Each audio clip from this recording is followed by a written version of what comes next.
We are live on social media. So welcome everyone to the Soapboxx Podcast. We're going to take a few minutes just to share this feed with you. We have Orange County Mayor Jerry Demings with us tonight. So we're going to go ahead and take a brief 2 minutes to share this feed. Make sure you share it with all of your friends and follow us at Soapboxx Podcast, Soapboxx Podcast with 2X. Go ahead and we are sharing now. Thank you for joining us, Soapboxx Nation. Nice. Okay, let's share.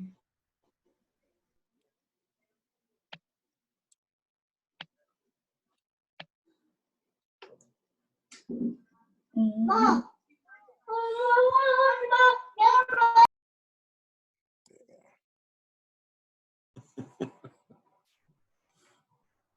We got hard-working folks here doing double duty.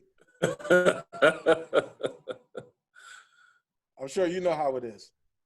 I've been there, yes. All right.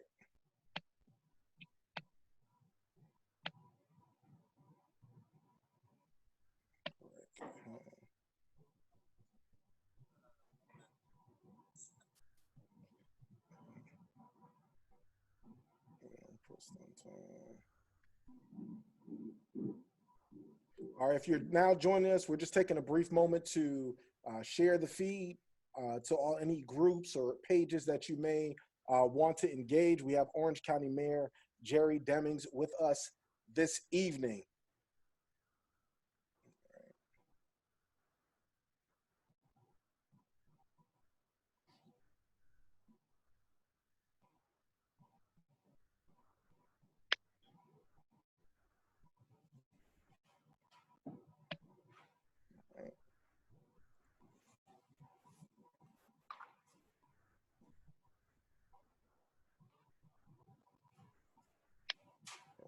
All right.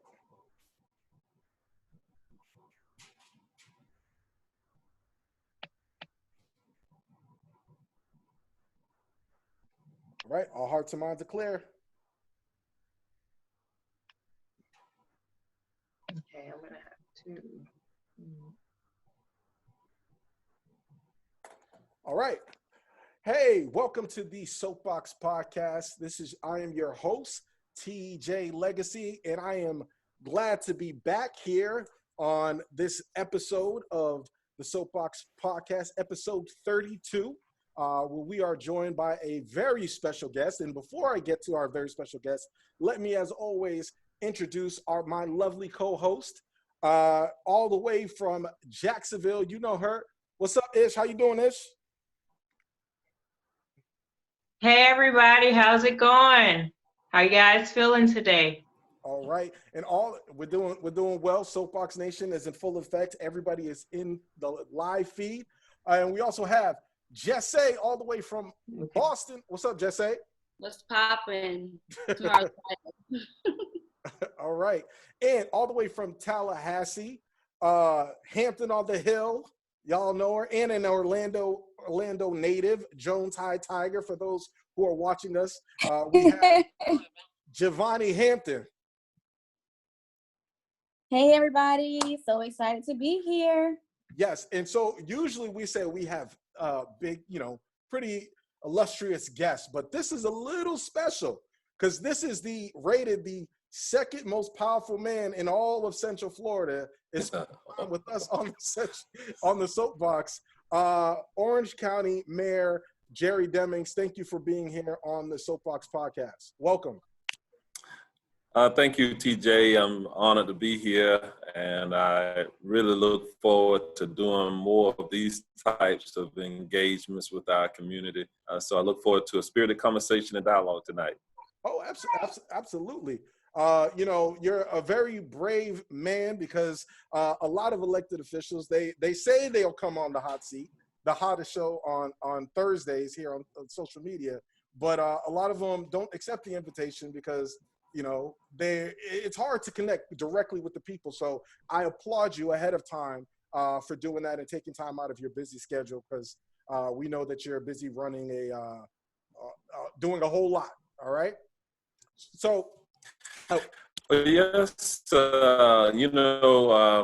when we talk about it, I try to put things into perspective. I spent about 38 years in law enforcement. I was involved in shooting incidents and other things. And so I always say, how bad can it be?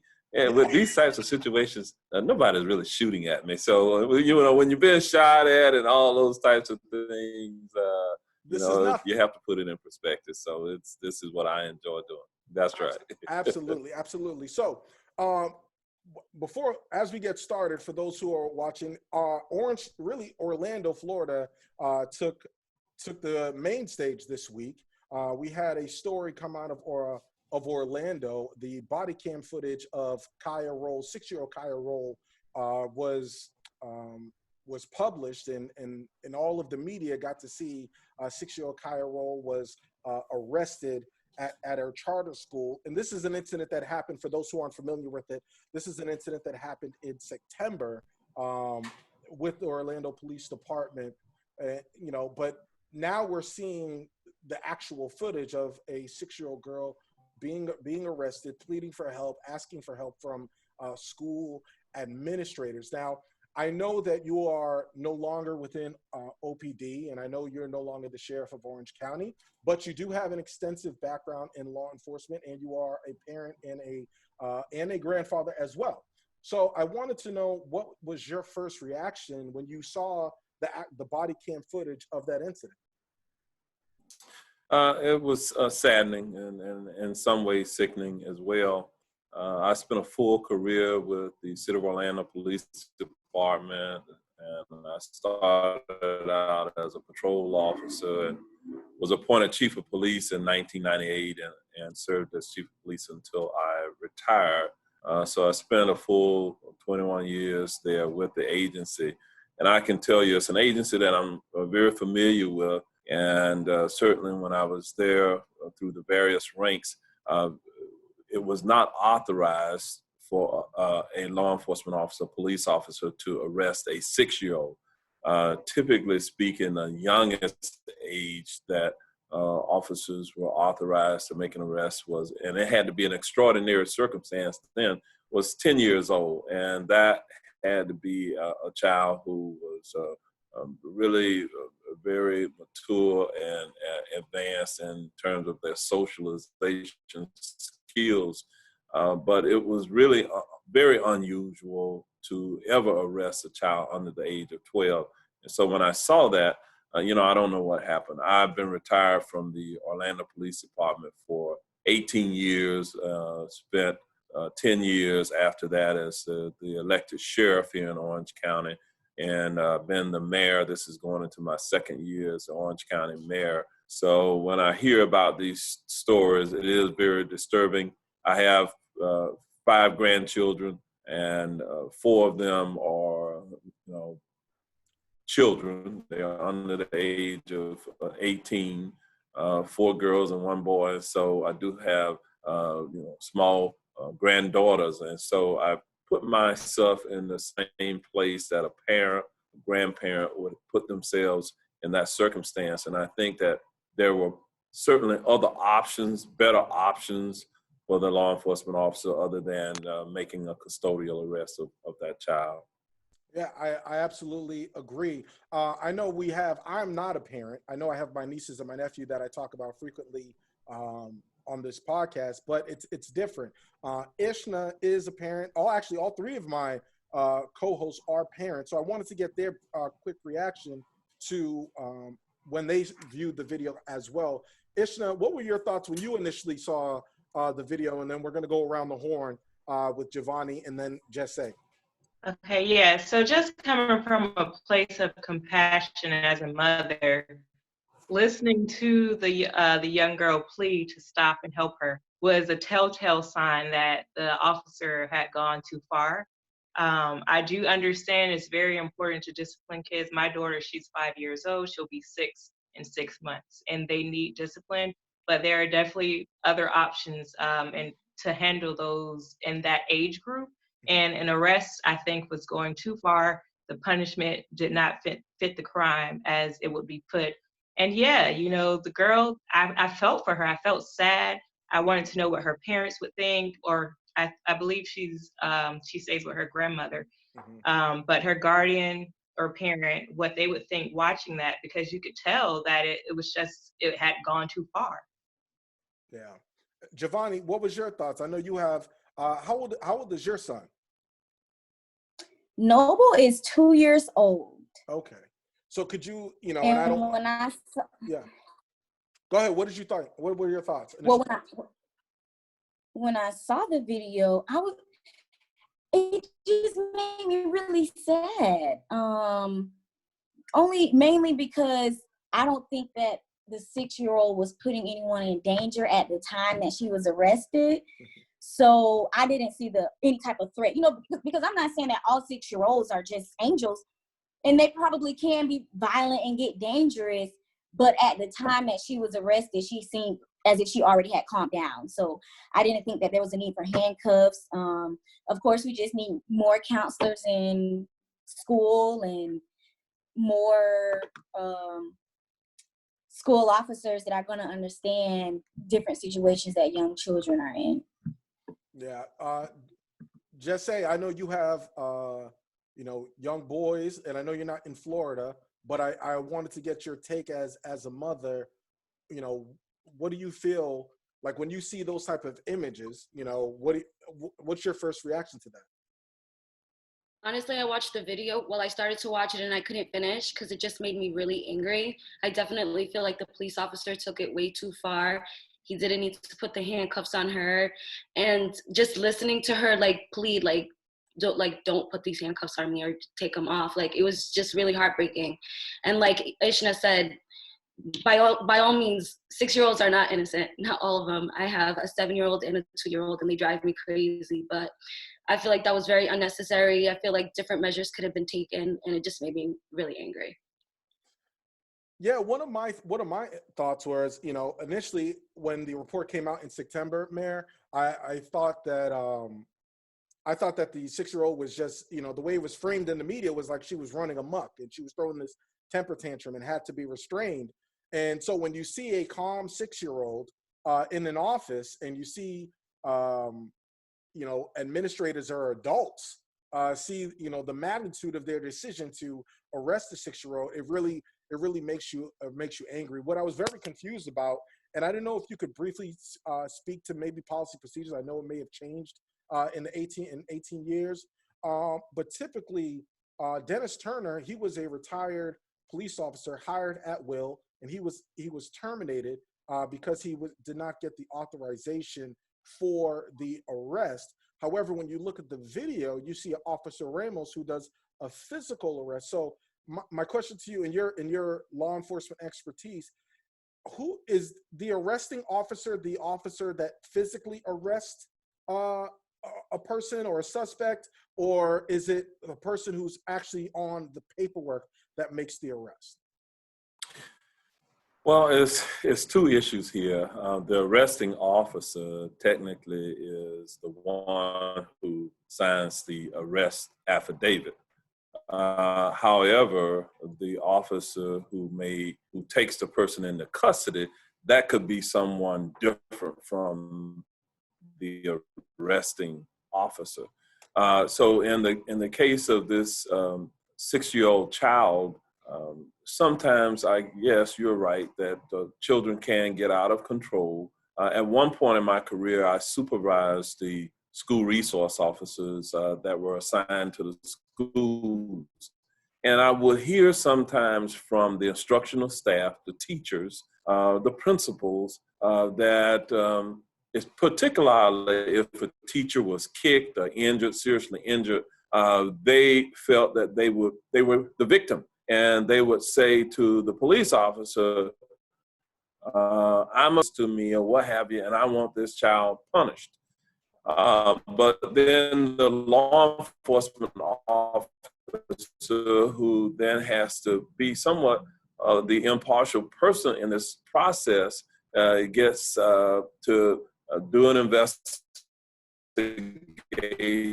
and make a determination, custodial arrest. And generally speaking, it had been considered that a child wasn't lawfully competent until that child was 10 years old or better. In other words, a child has to clearly know right from wrong, and there's a series of questions that you would go through to make that determination. And sometimes children have various learning disabilities, mental disabilities, and other things that aggravates the circumstance.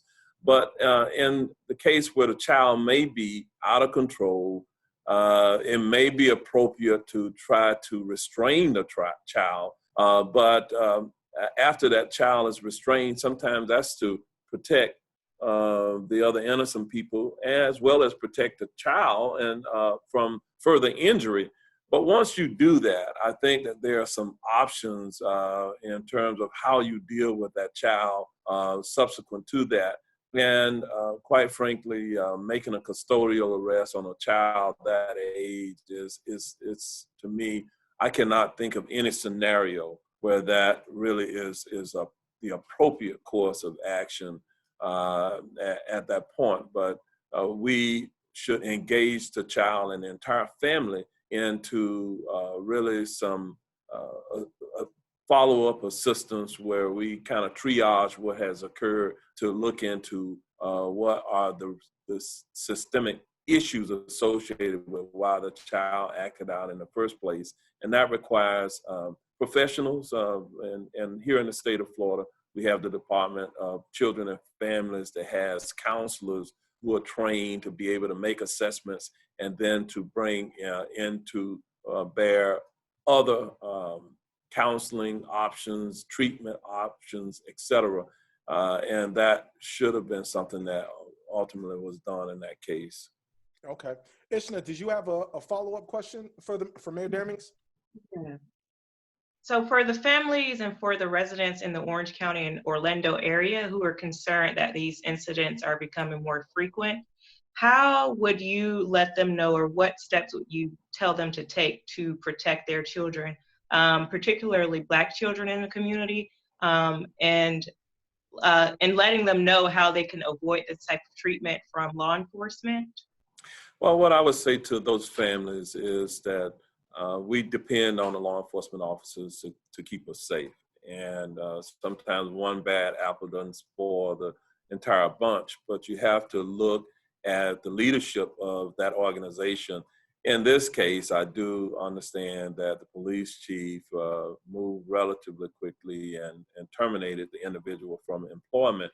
And there are just some things that, as human beings, we make mistakes, and law enforcement officers are not immune to that. But it is all about, in terms of trying to make the community comfortable with where you're heading as the head of a law enforcement agency. I think is you have to look at your recruitment, training, supervision, disciplinary approaches, et cetera, in order to get the type of desired outcomes that you want. In many cases, the law enforcement officers do exactly what they're supposed to do. They show the type of compassion and things that's necessary. I'll give you an example. Today, we had a situation here where there was a 10-year-old boy who has a serious illness, and he goes by the name of Robo Gage, and the law enforcement officers, as well as the entire community, came together with the Make-A-Wish Foundation to do something extraordinary to allow him to experience being a law enforcement officer. That was one of the wishes that he had. And so they had a staged bank robbery, and they allowed this child to be on the police escort with the SWAT team and other things like that. So it is all about the relationships, and the reason why law enforcement officers should be on school campuses is to keep the school campuses safe, but to also establish a positive relationships with non-confrontational, non-custodial types of relationships with the children, and have the kinds of positive interactions with them where the child is not traumatized as a result of that law enforcement officer being on the campus. In most cases, that's what they do. Those officers volunteer as mentors, they volunteer as coaches, and they do all of those types of things. So we encourage our law enforcement officers to get involved in the moral fabric of a community and never forget their responsibility to have the right objectivity. As it relates to if you're Black or you're Hispanic or you're a minority, in order to have the type of broad sensitivities, I think, to a multicultural world that we live in, you have to ensure that the employ of that law enforcement agency reflects the diversity of that community. And then there's no substitute for training or experience in the process. Today, in the world that we live in, all of them are required to have training to make them sensitive to children who have autism or who may have other issues going on, where they're supposed to be able to identify the signs and the symptoms of something more is going on here. So in terms of training, we still have that human experience. And so in spite of all of the training that they are exposed to, sometimes law enforcement officers do make the wrong decisions, and then they have to be held accountable. And then you have to, as quickly as you can, remove them from your organization so that the organization and the community can begin to heal. Absolutely. Javonni, I know you wanted to touch base on the mayor there's some new bills coming out of Tallahassee that you wanted to get his perspective on.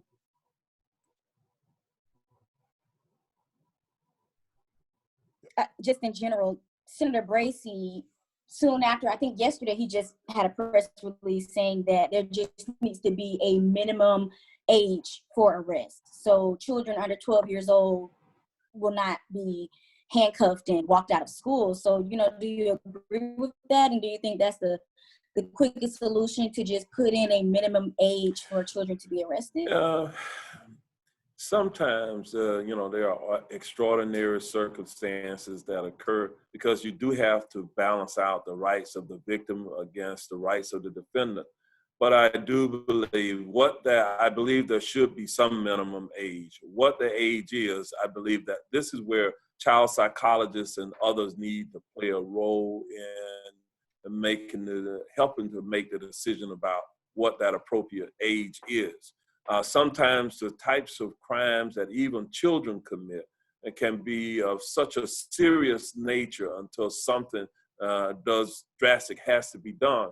The bill that Senator Bracy and Senator Brandis proffered here recently is a bill that would affect those who will be considered youthful offenders, meaning that they had committed serious violent felonies while they were under the age of 18 years old, and yet they were sentenced to prison. They were being prosecuted as adults.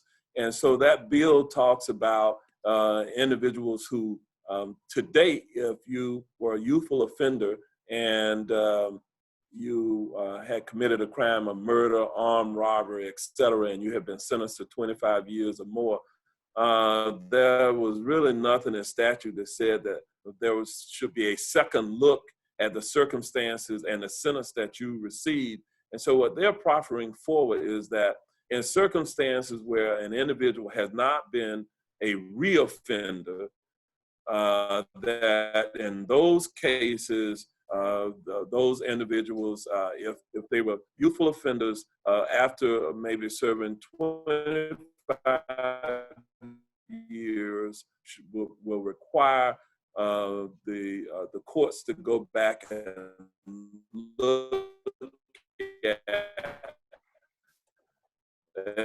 everything. Find youthful offenders, there's some terrible things that happen in their life. They come from dysfunctional families, and a lot of other things have contributed to the poor decisions that they made. And so with the bill that Senator Bracy and Brandis proffered, it says that if you had not reoffended, you are subject to, and if you've already served 25 years, you're subject to an immediate review. If this passes and becomes law, you will have an immediate review by the courts as to whether or not you should continue to be detained in prison. If you had not served 25 years, then you should be eligible for a relook And then it also goes on to say that if this review occurs and you are not granted release within a 5-year period of time, the courts will have to go back and look at it again. But the key criteria is that that person would have had to have committed a very serious crime prior to the age of 18. And in most cases, what their bill is saying is that it should focus just on murder. Now, today, there were other felony charges, violent felonies such as armed robbery, rape, etc., where there are some other classes of felonies that would qualify for a review as a youthful offender. Okay. Yeah. Thank you for giving your perspective on that, Mayor. And I know that we are short on time because we want to get everything crammed in. I know there's a lot of people that want to hear your different perspectives on a multitude of different topics that we have tonight. We're about 30 minutes in. I know we got to get you out of here at 9 o'clock. We definitely want to be respectful of your time. Briefly, just say, we have a segment on here called What's Poppin'. Just say, what's poppin' in the news today? We have some current events that happened this week. Yes. Well, this week we said goodbye to 2 icons we lost. Kobe's memorial was held at the Staples Center, where celebrities and NBA legends like Michael Jordan and Shaquille O'Neal gave heartfelt speeches. We also lost Katherine Johnson, who was one of the Black women mathematicians at NASA, and she was also amongst those who were celebrated in the 2016 movie Hidden Figures. She was 101 years old. Yeah, so, Mayor Demings, I know that you are the first ever Black Orlando Police Chief, first ever Black Orange County Mayor. Do you ever have you taken the moment to grasp the magnitude of the position that you're in and the history that you've made? I know here being that we have a couple more days left of Black History Month, you are literally walking Black history every day. Have you gotten a chance to really grasp what that means as far as its totality?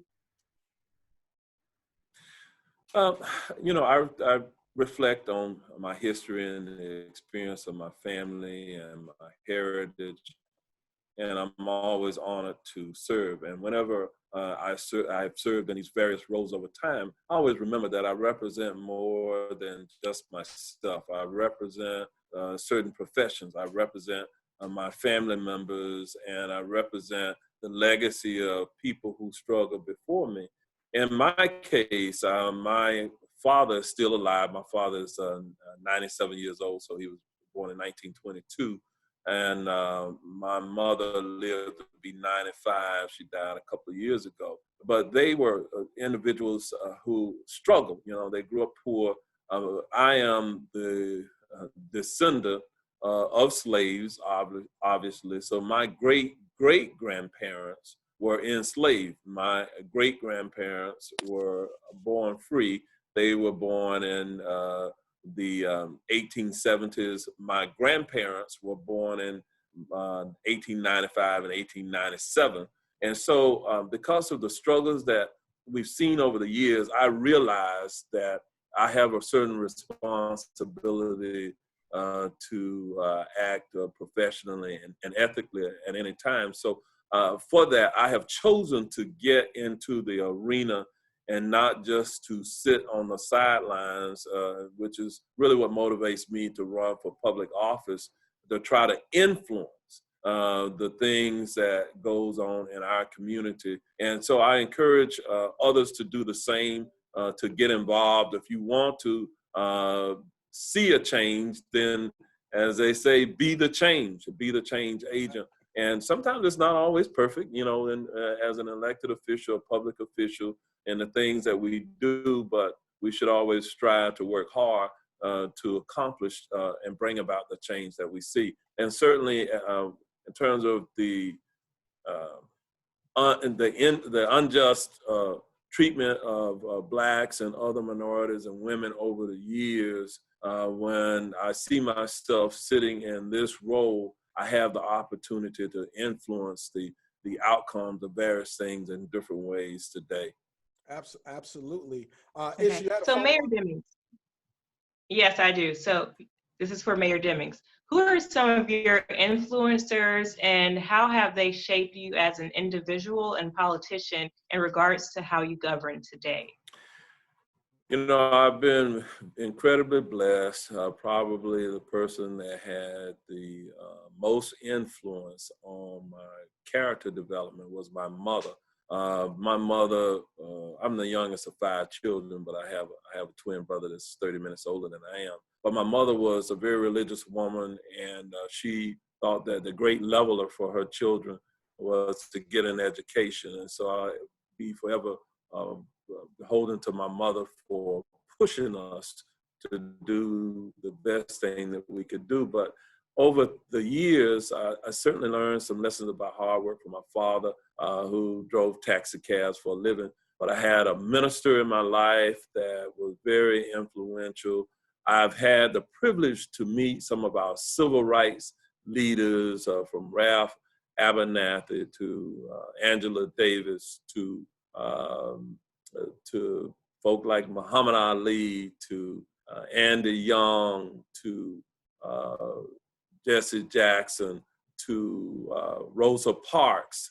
I've had the privilege to have conversations with all of those individuals. And so as I have listened to them and learned from them, I understand exactly where we are today.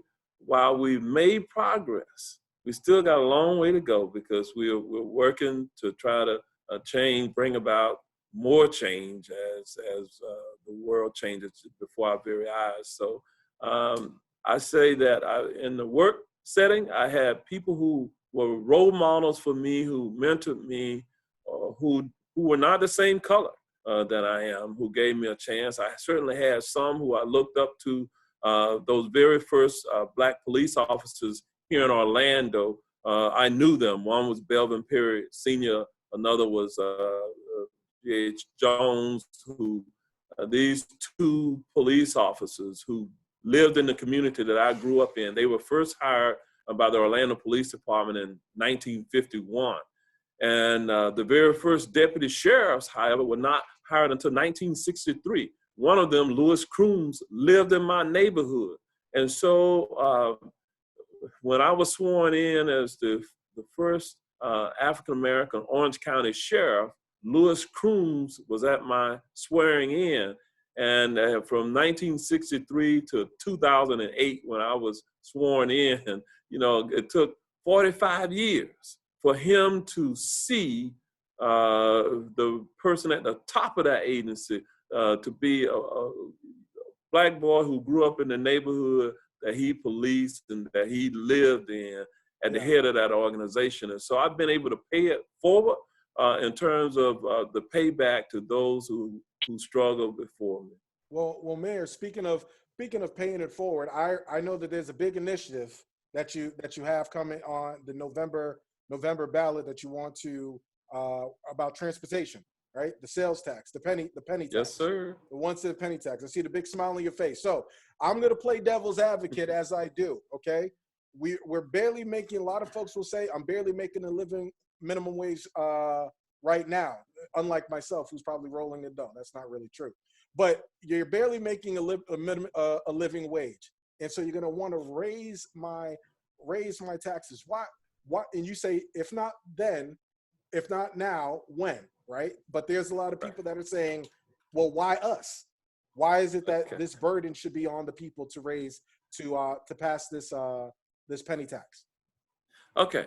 Well, in many ways, those people who make minimum wage, low wage earners, those are the ones that I am trying to help the most. And I'll tell you why. With the penny sales tax here in Orange County, over 51% of the revenues that will come from that tax will come from tourists. People who are coming into the area to visit, the tourists. And so it's not purely on the backs of the people who live here. But what I'm trying to do is reduce the cost of transportation, the cost of people having to go to work.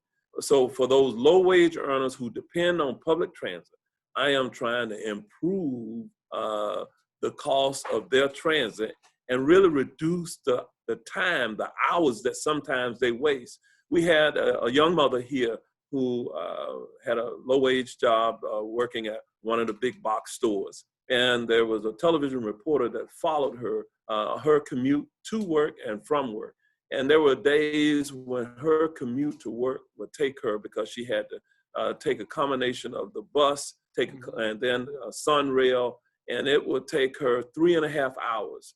And so that meant that some days she would lose 7 hours.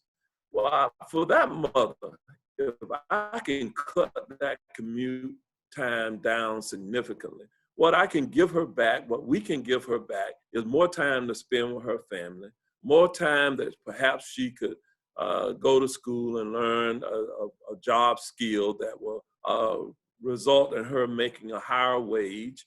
What I'm trying to do is create entrepreneurial opportunities, because there are going to be businesses created as a result of this sales tax. The sales tax will bring in just south of $600 million on an annual basis. And there will be people from those who will be the architects and the engineers down to those who will be the landscapers, who will make money because of the development associated with this.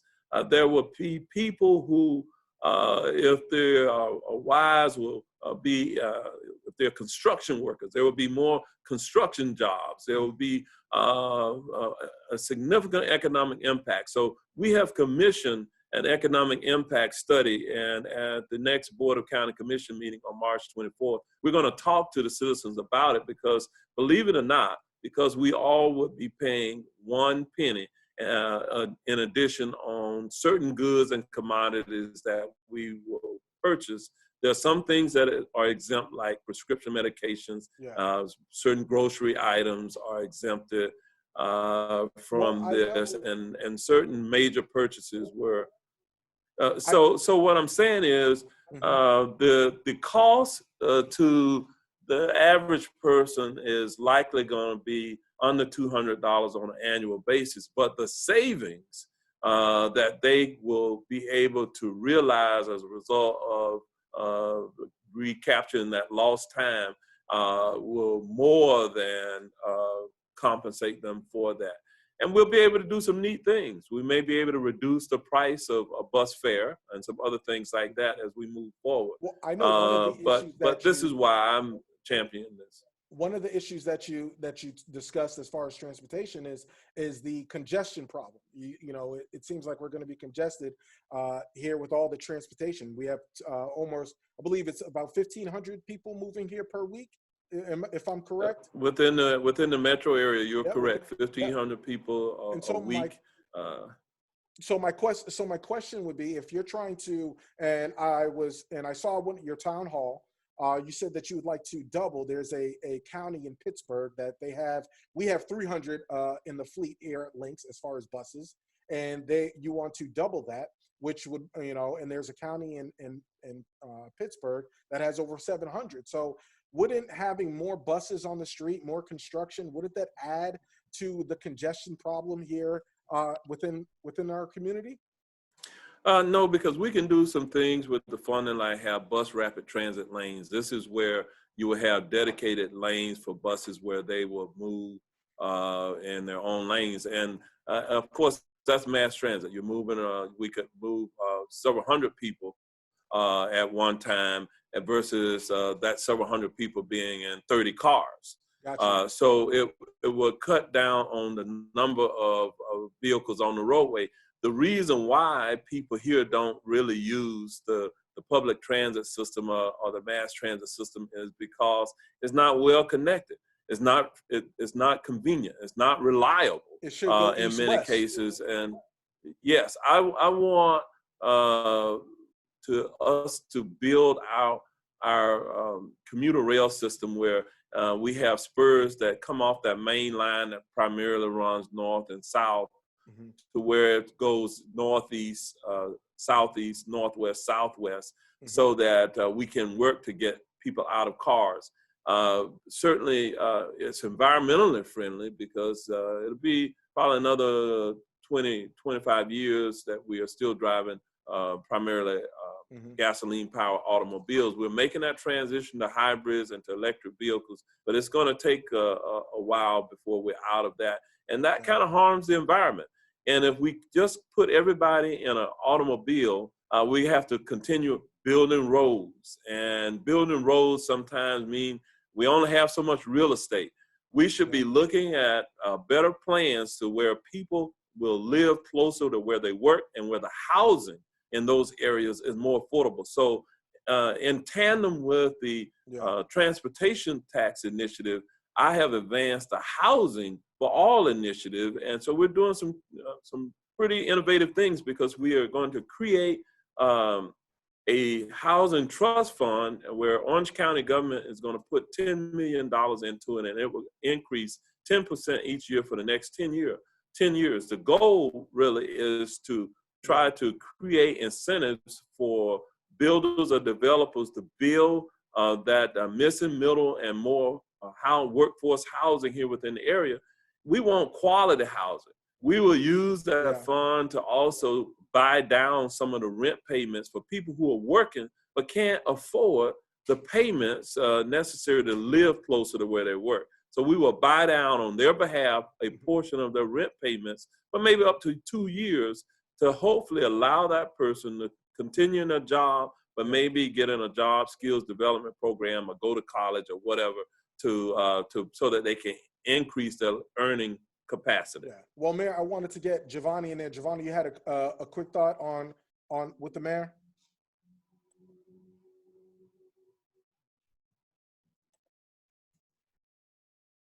Do you think that this would cause any lawsuits? I know that there is a lawsuit going on right now in Hillsborough County. They were doing the 1% sales tax increase to pay for transit and other things like that. So, but now it's facing legal challenges. So do are you prepared for that if that were to happen? We have studied what happened in Hillsborough County. What happened in Hillsborough County was that the litigation is over how they structured the oversight and accountability piece. And what the courts, the circuit courts and the appellate courts have already ruled is that the ballot language, at least, was appropriate, but they, when they wrote their ordinance, they put in an oversight committee that had binding decision-making authority. And what at this point is before the Florida Supreme Court, and we're waiting on Florida Supreme Court to make their final determination.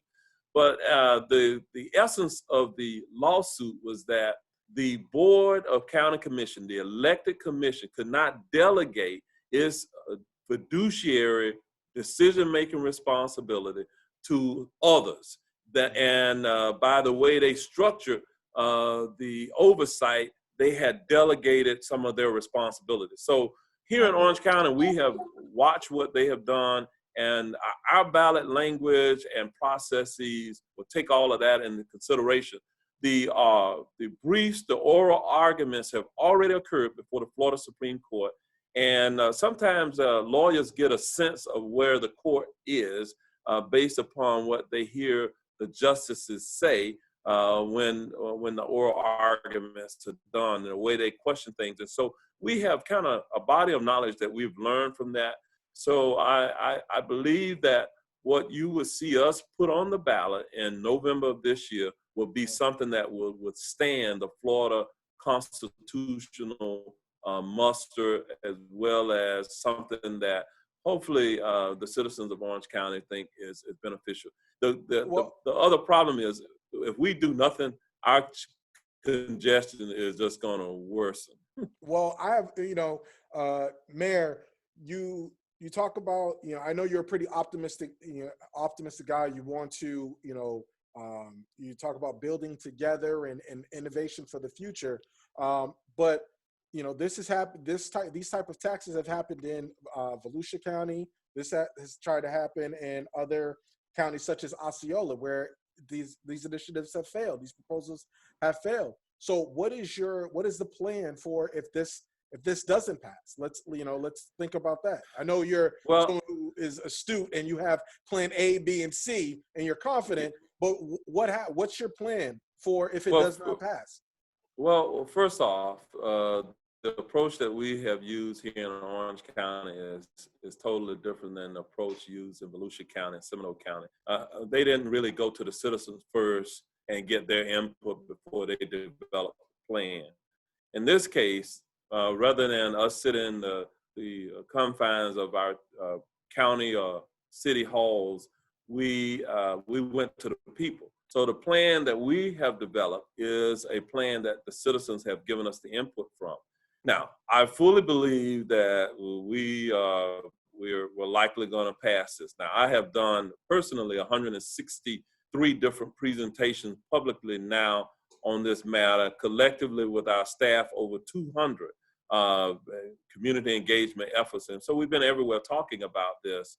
But so I'm reasonably certain that we have done the work to make it pass. We have studied the other metropolitan or urban counties around Florida who have been successful, from Dade County, Broward County, Palm Beach County, Hillsborough County, and others who have passed it. So we know what made them successful. We have also studied the ones that have failed. We have studied our own experience here. So I'm reasonably certain that this will pass. Now, if for some reason it fails, then I certainly will look at the other options and we'll try to learn from that. And I turn right around and try to fix wherever the fallacies were and try something again.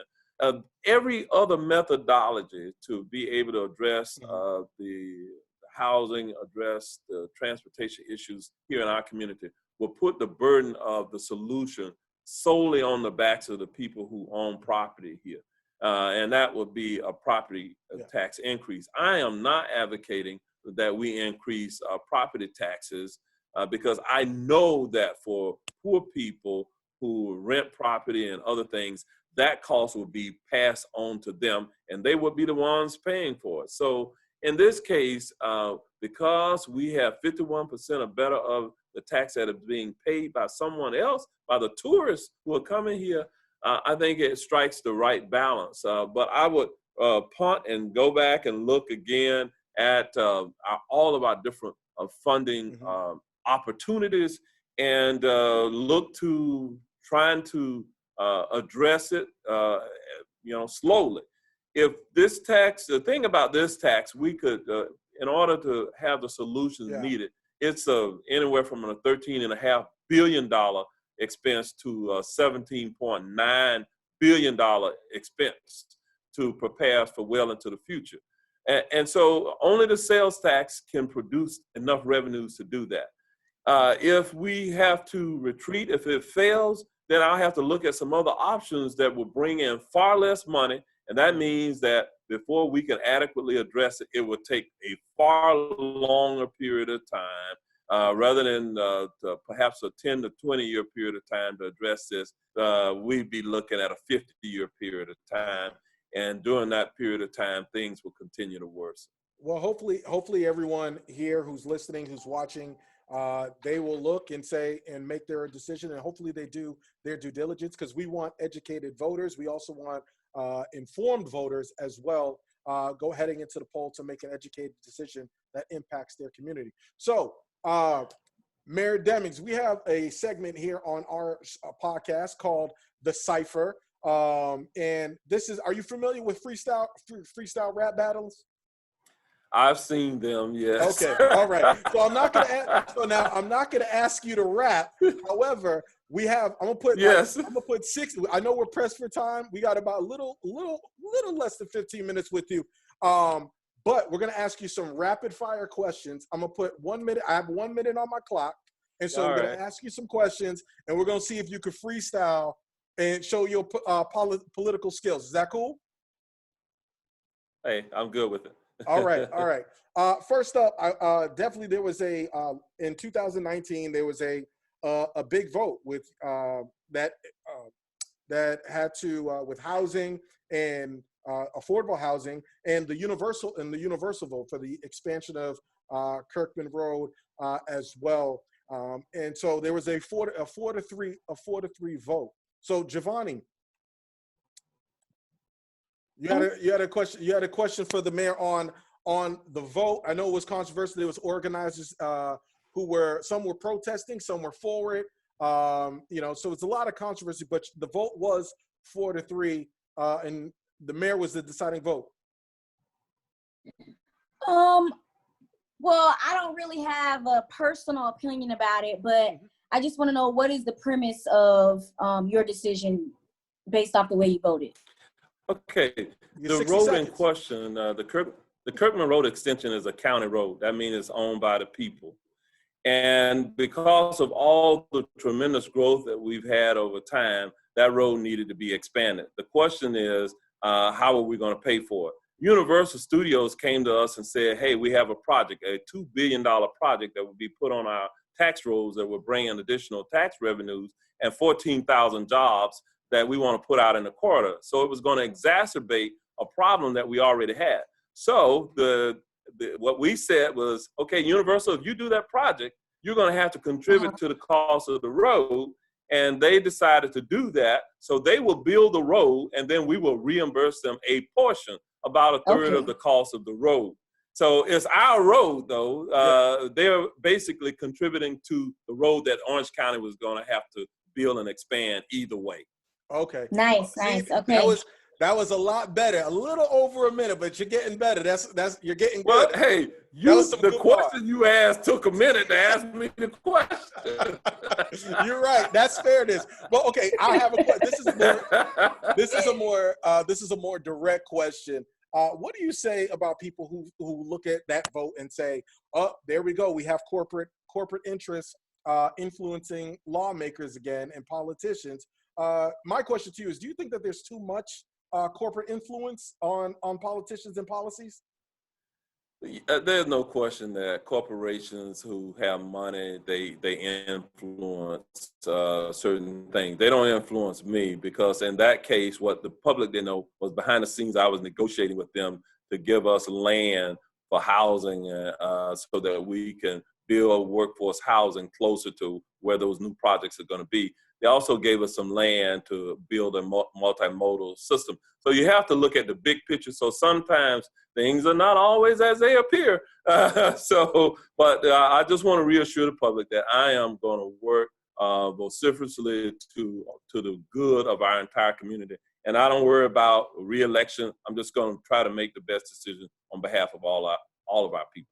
All right, presidential candidates. Are you saying who you are rooting for right now? I'm going to root for the Democrat that becomes a nominee, and it's too early for me to really say at this point. I have my favorites, but I think that until after Super Tuesday, I'm going to kind of keep my cards close to my chest. But there's one of two people that's in the race now, and I won't even say who they are. Primarily because my wife is in a very, very high-profile political role with the National Democratic Party. And so we have caucused on this issue, but I am confident that whoever the party nominee is, we have an opportunity, I believe, to have success. I'm going to rally behind that individual. Well, there's and that was great. Under boom, straight to the point. Love it. You're getting better. We got you. Getting better. We have a question from social media from Sean McQuaid. He wants to know. He's an Orange County resident. He wants to know what are you doing to prepare for the hopefully I'm saying this right. The coronavirus. The coronavirus. Listen, on a personal note, I wasn't really concerned because I heard it was overseas, and then the president said we didn't have nothing to worry about, and then I got really concerned because he doesn't have any credibility with me. So what are we doing here in Orange County to prepare? Well, the good news is that obviously there's a disproportionate number of cases in China and Japan. When we look at our visits here to our area, we have tourists who come from primarily two places. One, domestic. Most of the tourists who come here to Orlando domestic visitors. They come from within the continental U.S. And then the second group are international visitors. Those from China primarily go to the West Coast, to California and other places like that, but certainly they come here as well. So we are working with the Center for Disease Control, the CDC, out of Atlanta, that has established some protocols for our hospitals, for our airports and other ports of entry that are already in place. And then here within the state of Florida, we have the Florida Department of Health at Orange County. Sometimes it's referred to as the Orange County Health Department, but it really isn't a county department. It is a state entity. They already have protocols in place that, with our various healthcare providers.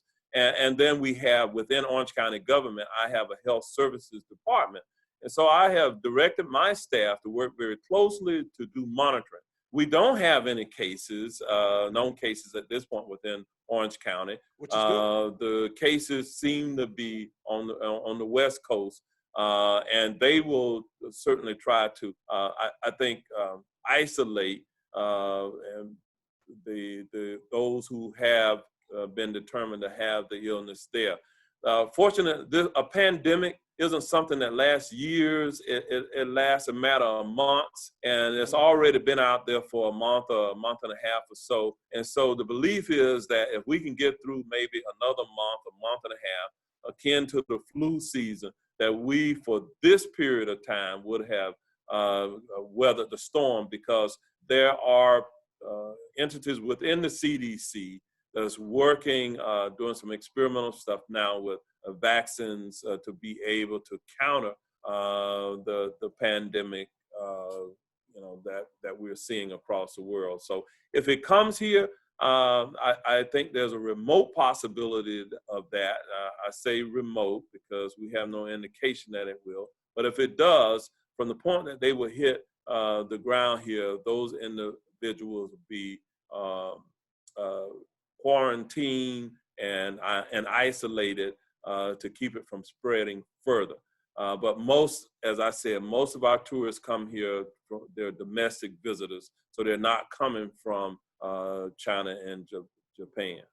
All right. And I know we're rapid fire right now. Got you in the hot seat. We got about 2 more questions before we wrap up. Javonni, you had a question for Mayor Demings? Yes. Yes.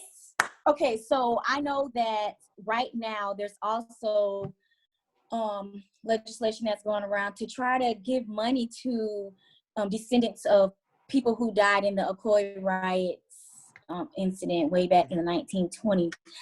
Are you aware of that, Mayor Demings? I mean, I'm pretty sure you are. I am aware, and I've had conversations with Senator Bracy about whether the Florida legislature will adopt legislation that will pay any type of reparations. I think it's a long shot because, in terms of the way the legislative process works, it's a lot of horse trading that goes on.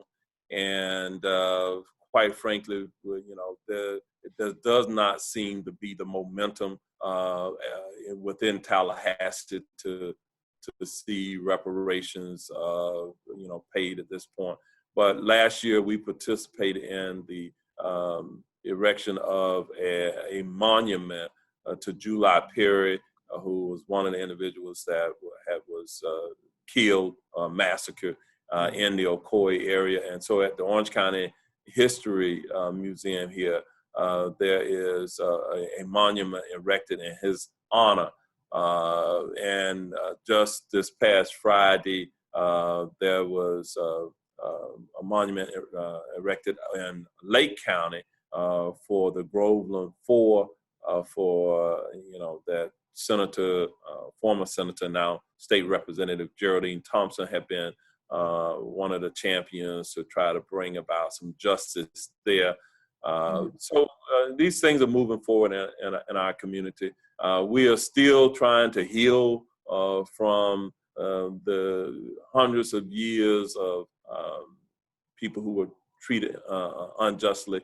And we see progress there because in Y'Keal McCoy now has two African-American males on its city council, both of whom were elected within the last 2 years.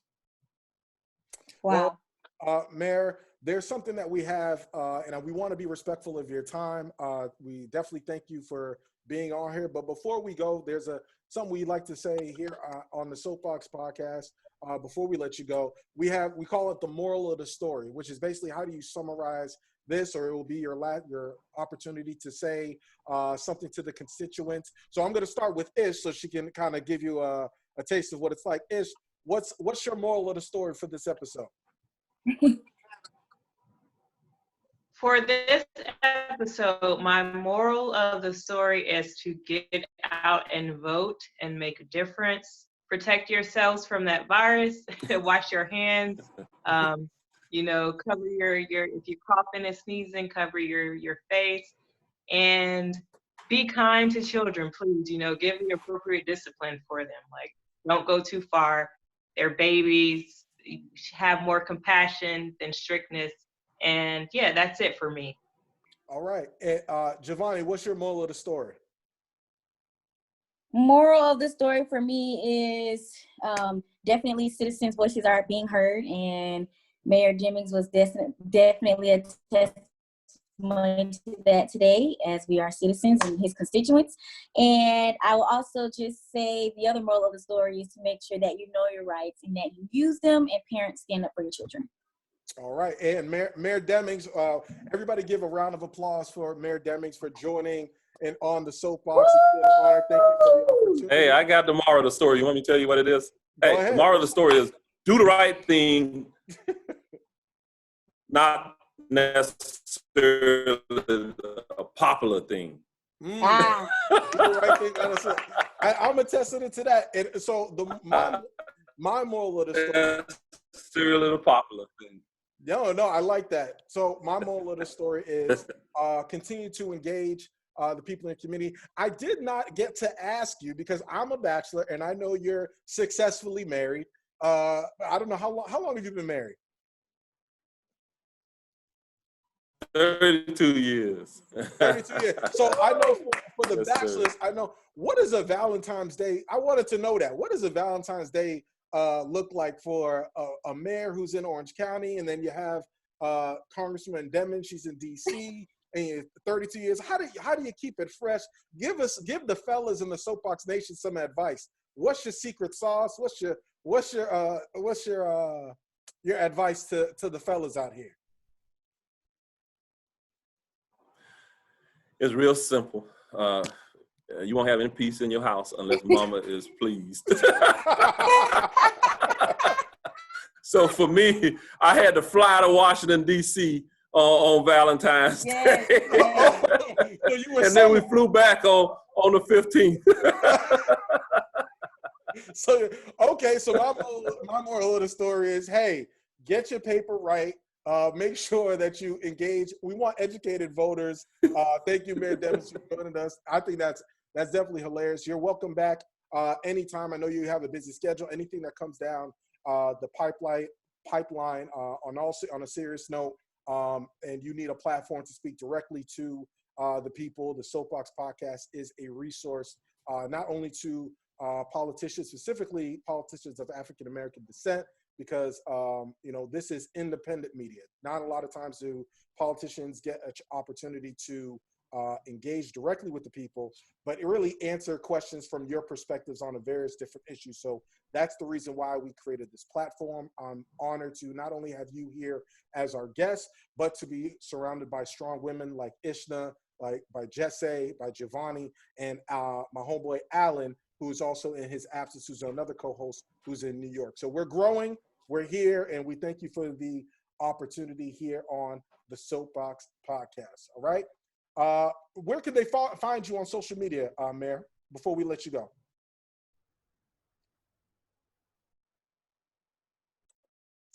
Mayor Demings? What the question was? Yes. Where can constituents find you? How can they communicate with you, your social media? If they have any more questions about transportation or any, how can they find you? We have all of our social media hashtags and everything on our website at ocfl.net, and you'll see them all up there. All right. For TJ Legacy, for Ishna, for Javonni, for Mayor Jerry Demings of Orange County, the second most powerful man in Central Florida, as it was reported. I'm trying to get on that list. I get snubbed every year. So put in a good word. I get snubbed. Yes. I don't have to be number 2. I could be number 3. I get snubbed. But we thank you for being here on the Soapboxx. But you're moving up. You're moving up on the list. That's what's happening. You're moving up. Speak those things. Speak those things. Yes, sir. All right. Thank you, man. All right. Take care. Okay. So we stopped the stream. Bye-bye. Thank you. And